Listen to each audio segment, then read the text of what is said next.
Bihar civil service exam YouTube channel में आपका हार्दिक स्वागत है। इस वीडियो में हम पढ़ेंगे मूल अधिकार के बारे में, भाग 3। यह पॉलिटी सीरीज का चौथा वीडियो रहेगा। आइए शुरू करते हैं बिना देर किए। वीडियो अच्छा लगे तो लाइक और सब्सक्राइब जरूर कीजिएगा। आइए शुरू करते हैं।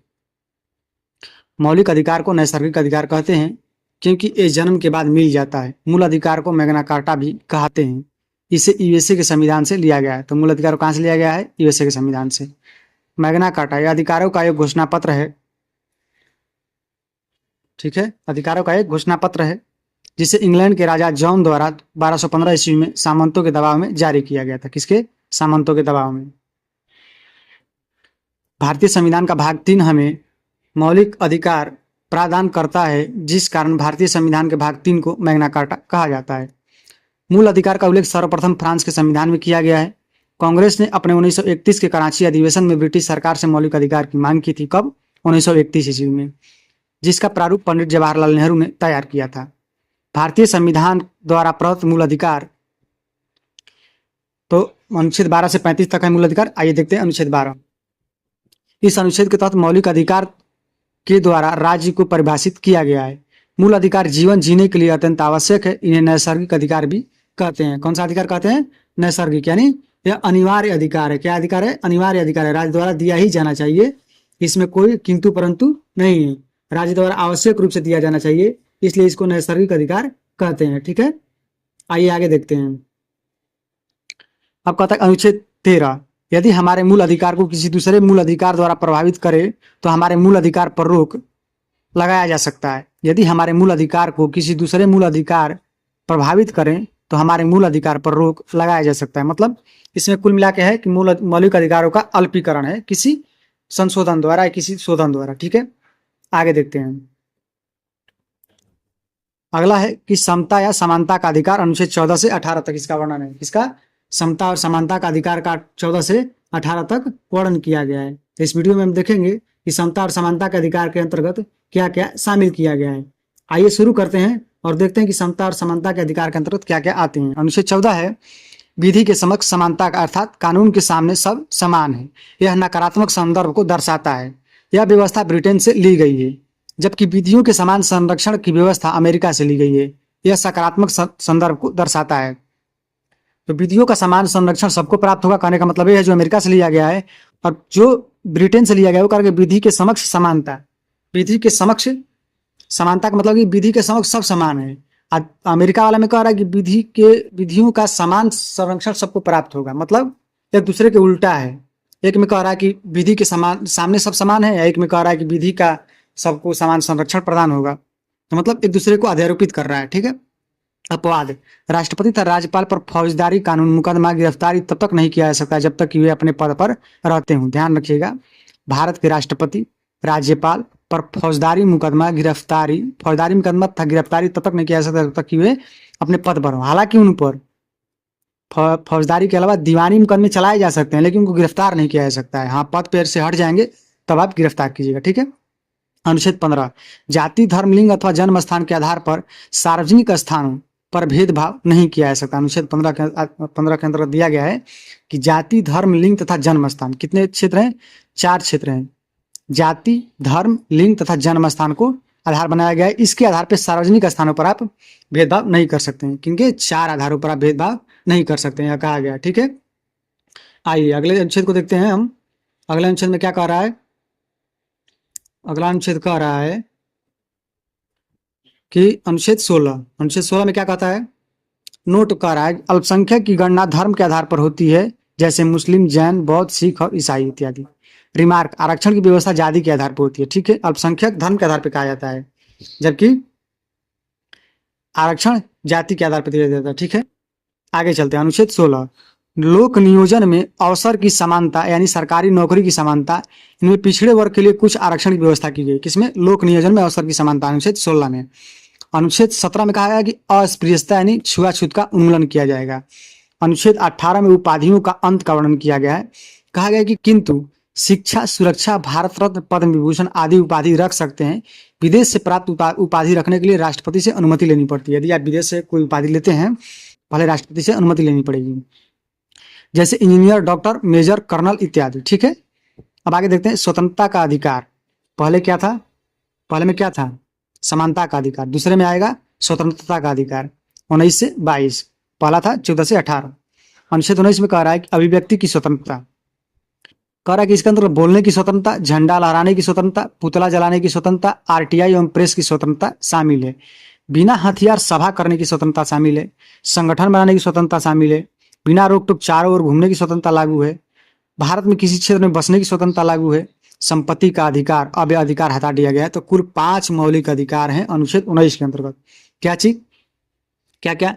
पहले बोलने की स्वतंत्रता, फिर हथियार, बिना हथियार के शांतिकर स्वतंत्रता की व्यवस्था, सभा करने की, बोलना, फिर सभा करना, फिर संगठन बनाना, फिर घूमना, फिर क्षेत्र में बसना, और फिर संपत्ति। कुल मिला कैसे कैसे है? बोलना, सभा करना, फिर पहले बोलिएगा तब ना सभा बनेगा। सभा बनेगा तो आप संगठन बना सकते हैं, सभा से संगठन बना सकते हैं लोगों से बोल करके। अब संगठन बना दिए तो चारों ओर घूम घूम के उसका प्रचार करिए, घूम के प्रचार कीजिए, तो घूम के प्रचार कीजिए, तो कहीं जाके उसका ऑफिस बना लीजिए, तो बसने की स्वतंत्रता। मतलब एक ट्रिक बता रहा हूँ, पहले बोलना सीखिए, बोलने के बाद सभा बनेगी, सभा बनने के बाद आपको घूमिएगा, घूम के प्रचार कीजिएगा, घूम के प्रचार कीजिएगा। नहीं, पहले बोलिएगा, ठीक है, पहले बोलिएगा, ठीक है, फिर सभा कीजिएगा, सभा से संगठन बनेगी, सभा से संगठन बनेगी, संगठन बनने के बाद फिर घूमिएगा चारों तरफ, फिर जाके बस जाइएगा। तो ये 5 अधिकार हैं जो 19 के अनुच्छेद 19 के तहत प्राप्त हैं। मूल संविधान में स्वतंत्रता के अधिकारों की संख्या 7 थी, किंतु संपत्ति के अधिकार को 44वें संविधान संशोधन द्वारा 1928 में इसे मौलिक अधिकार से हटा दिया गया। अब इसे अनुच्छेद 300 क के तहत कानूनी अधिकार में रखा गया है। व्यवसाय करने की स्वतंत्रता, व्यवसाय करने की स्वतंत्रता अनुच्छेद 7 में दी गई है, ठीक है। तो 19 का 6 हटा दिया गया है और 19 का 7 व्यवसाय करने की स्वतंत्रता दी गई है, ठीक है। आगे चलते हैं अनुच्छेद 20, इसमें 3 प्रकार की स्वतंत्रता दी गई है। एक गलती करने के लिए सजा दी जाएगी, एक गलती करने के लिए एक सजा दी जाएगी, कहा गया अनुच्छेद 20 के अंतर्गत, ठीक है। सजा उस समय के कानून के आधार पर दी जाएगी, न कि पहले या बाद के कानून के आधार पर। जिस समय गलती हुई है उसी के कानून के आधार पर सजा दी जाएगी। सजा के बाद भी कैदी को संरक्षण दिया जाएगा, कोई उसके प्राणों की मतलब चोट नहीं पहुंचा सकता है। अनुच्छेद 20 के अनुसार जब तक किसी व्यक्ति को न्यायालय दोषी करार नहीं देती है तब तक उसे अपराध नहीं माना जाएगा, ठीक है, अनुच्छेद 20 में कहा गया है। अनुच्छेद 21 में कहा गया इसे प्राण एवं दैहिक की स्वतंत्रता, इसी के कारण अधिक धुआं देने वाले वाहन बिना हेलमेट वाले व्यक्ति को पुलिस चालान काटती है। अनुच्छेद 21 में ही निजता का अधिकार शामिल है। अब हमारी गोपनीयता जानकारी को कोई उजागर नहीं कर सकता है। अपनी पसंद से विवाह करने का अधिकार अनुच्छेद 21 का अभिन्न अंग माना गया, ठीक है। अनुच्छेद 20 तथा 21 को राष्ट्रीय आपातकाल के दौरान नहीं रोका जा सकता है, अतः इसे सबसे शक्तिशाली मूल अधिकार माना गया, ठीक है। Light detection test, narco test, polymer test, ये होता है। अनुच्छेद 21 के क में कहा गया इसमें 6 से 14 वर्ष के बालकों को निःशुल्क प्राथमिक शिक्षा का अधिकार दिया गया है। इसे 86वां संविधान संशोधन 2002 में जोड़ा गया है, 1 अप्रैल 2010 से लागू है, ठीक है। तो शिक्षा का अधिकार कब से लागू है? 1 अप्रैल 2002 से। जोड़ा कब गया? 46वां संविधान संशोधन 2002 में जोड़ा गया। कब से लागू है? 1 अप्रैल 2010 से लागू है, ठीक है। आगे देखते हैं अनुच्छेद 22, इसमें 3 प्रकार की स्वतंत्रता दी गई है जो गिरफ्तारी से संरक्षण करती है। व्यक्ति को गिरफ्तार करने से पहले वारंट का बताना या कारण बताना जरूरी होगा। 24 घंटे के अंदर उसे न्यायालय में सशरीर प्रस्तुत किया जाता है। 24 घंटे में यातायात तथा अवकाश का समय नहीं गिना जाएगा। जाने में देरी हो गई या संडे पड़ गया तो उसको नहीं गिना जाएगा। गिरफ्तार व्यक्ति को अपने पसंद का वकील रखने का अधिकार होगा अनिवार्य रूप से, ठीक है। निवारक निरोध अधिनियम, इसकी चर्चा अनुच्छेद 22 के 4 में की गई है। इसका उद्देश्य किसी व्यक्ति को सजा देना नहीं बल्कि अपराध करने से रोकना है। इस कानून के तहत पुलिस शक के आधार पर किसी भी व्यक्ति को बिना कारण बताए अधिकतम 3 माह के लिए गिरफ्तार या नजरबंद कर सकती है, ठीक है। आगे देखते हैं नजरबंद, किसी व्यक्ति को जब समाज से मिलने नहीं दिया जाता है तो उसे नजरबंद कहते हैं। नजरबंद होटल, आवास या जेल में कहीं भी हो सकता है, ठीक है। भारत के प्रमुख निवारक अधिनियम, निवारक निरोध अधिनियम 1950, यह भारत का पहला निवारक निरोध अधिनियम है। 31 दिसंबर 1972 ईस्वी को समाप्त कर दिया गया था। कब? 1972 को, 1950 में लागू हुआ था। आंतरिक सुरक्षा अधिनियम 1971, तो मीसा इसको कहा जाता था, Misa, maintenance of internal security, ठीक है, मेंटेनेंस ऑफ इंटरनल सिक्योरिटी। इसे 1971 में लाया गया किंतु इसका सर्वाधिक दुरुपयोग हुआ जिस कारण 1978 में इसे समाप्त कर दिया गया। अब एक रासू का, इसे 1980 में लाया गया था। यह अभी तक लागू है, वर्तमान में सबसे खतरनाक अधिनियम है। इसके तहत पुलिस इनकाउंटर कर देती है। किसके तहत? रासुका के तहत। आतंकवादी एवं विध्वंसक गतिविधियां, टाडा लगाया जाता है। 1985 में आतंकवादियों के विरुद्ध लाया गया था तथा दुरुपयोग होने के कारण 23 मई 1995 को इसे समाप्त कर दिया गया था। ठीक है, अब होता है पोटा। यह भी आतंकवादियों पर लाया जाता था, 2001 में प्रारंभ किया गया, 2004 में समाप्त कर दिया गया। अब यूएपीए, इस कानून के मुख्य उद्देश्य आतंकी गतिविधियों पर रोक लगाना है। पुलिस और जांच एजेंसियों द्वारा कानून के तहत ऐसे आतंकी अपराधियों को संदिग्ध को चिन्हित करती है जो आतंकी गतिविधियों में शामिल होते हैं।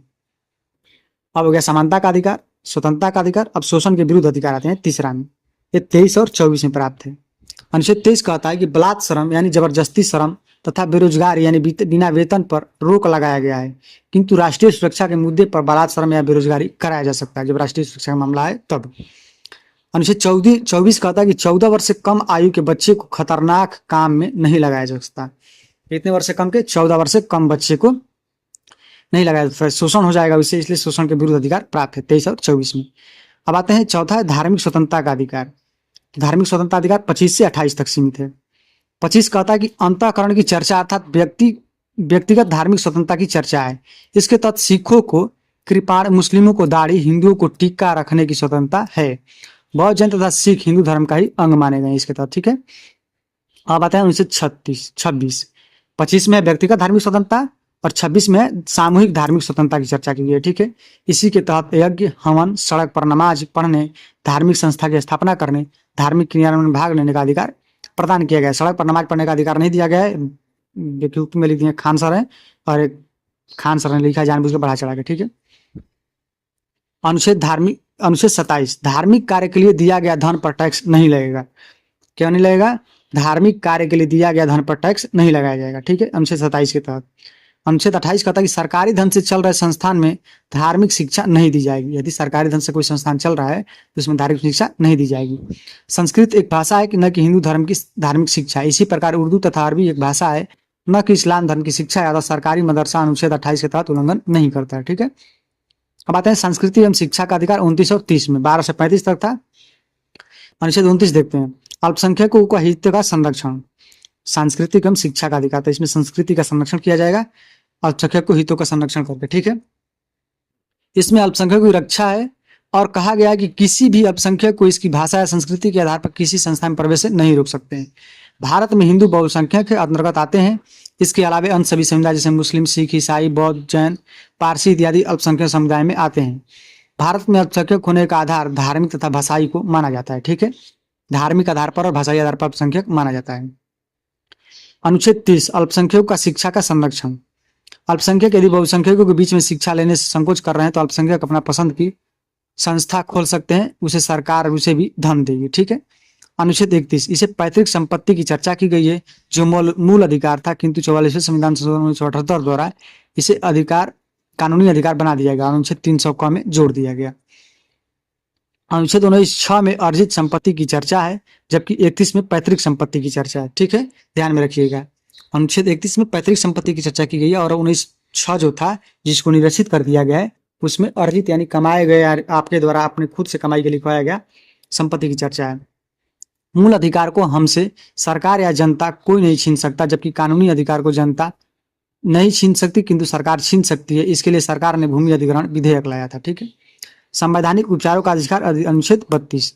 संवैधानिक उपचार का अधिकार अनुच्छेद 32 के तहत मूल अधिकार को बनाने का, ध्यान से, संवैधानिक उपचार का अधिकार अनुच्छेद 32 को मूल अधिकार बनाने वाला मूल अधिकार कहा जाता है, क्योंकि इसके द्वारा व्यक्ति के मौलिक अधिकार हनन पर मामले सीधे सुप्रीम कोर्ट जा सकता है। कौन? व्यक्ति। अनुच्छेद 32 के तहत सुप्रीम कोर्ट 5 प्रकार के रिट याचिका या समादेश जारी कर सकता है। कौन कौन से रिट है आइए देखते हैं। पहला है बंदी प्रत्यक्षीकरण, बंदी से संबंधित है।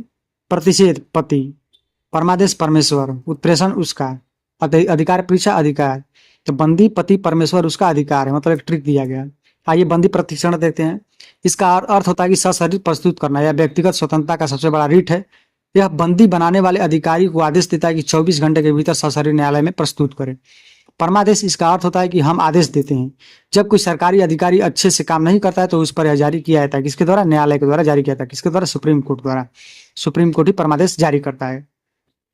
उत्प्रेषण, इसका अर्थ होता है प्रमाणित करना। यह भी उस पर ऊपरी न्यायालय अपने से निचली न्यायालय पर तब लगाती है जब निचली न्यायालय अपने अधिकार का उल्लंघन करके फैसला सुनाती है और कहती है कि उत्प्रेषित कर दो, यानी हमारे पास भेज दो।